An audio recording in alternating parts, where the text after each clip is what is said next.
ఓం నమ శివాయ. పోలిపాడ్యమి పూజ మరియు కథను గురించి ఈ వీడియోలో వివరిస్తున్నానండి. పూర్వం ఓ గ్రామంలో ఉమ్మడి కుటుంబంలో 5 కోడళ్ళు ఉండేవారు. వారిలో చిన్న కోడలే పోలి. ఆమెకు దైవభక్తి ఎక్కువ.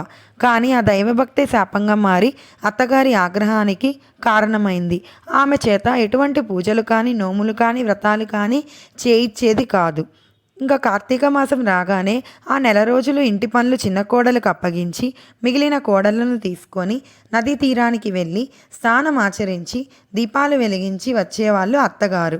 అసలు నిరాశ చెందని పోలి ఇంటి దగ్గరే పెరట్లో ఉన్న పత్తి నుంచి వత్తి చేసుకొని వెనను రాసి ఆ దీపం కనిపించకుండా బుట్ట బోర్లించి పెట్టేది. ఇలా కార్తీక మాసం మొత్తం నెల రోజులు దీపం వెలిగించింది. కార్తీక అమావాస్య తర్వాత పాడ్యమి రోజు కూడా ఎప్పట్లా ఇంట్లో పనులు పూర్తి చేసుకొని దీపం పెట్టింది.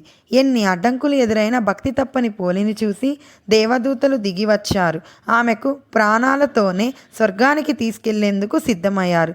నదికి వెళ్ళి వచ్చిన అత్తగారు తోడికోడళ్ళు పుష్పక విమాని చూసి ఆశ్చర్యపోయారు.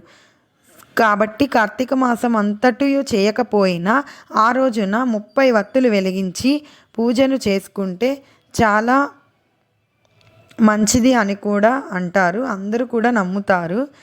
కార్తీక మాసం అమావాస్య మరునాడు వచ్చే పాడ్యమిని పోలి పాడ్యమి అని కూడా అంటారండి. సో ఈ విధంగా పూజను చేసుకొని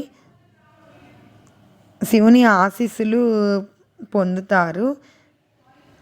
ఇంకా బ్రాహ్మణులకు కూడా స్వయం పాకం దీపదానం కూడా ఈ రోజున ఇవ్వవచ్చు.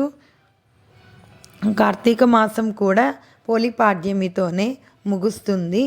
నేనైతే మా ఇంట్లో ఈ విధంగా పూజ చేసుకున్నానండి. శివుడికి